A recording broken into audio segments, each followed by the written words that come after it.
Hey everyone, welcome to this video. In this video, I will show you how to fix Do Not Disturbing keeps turning on in Samsung Galaxy S26.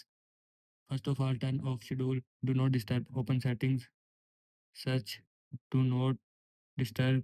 Click on Do Not Disturb. Here you will see Add Schedule. And if you want to turn off schedule Do Not Disturb, then turn off this button. After turning off this button, turn off schedule Do Not Disturb from your phone. Now go back. After that, dial Bixby routine.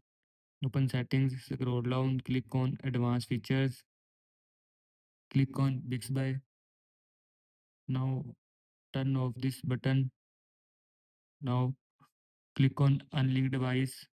Now click on unlink. Now go back.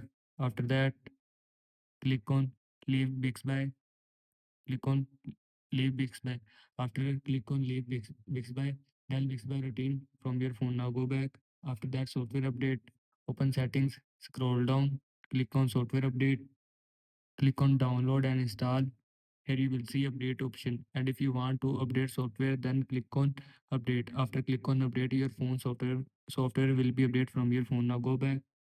After that, reset all settings. Open settings. Scroll down. Click on general management. Click on reset. Click on reset all settings. Click on reset settings. After click on reset settings, all settings will be reset from your phone. This is how you can fix Do Not Disturb keeps turning on in Samsung Galaxy S26. I hope you like this video and thanks for watching this video.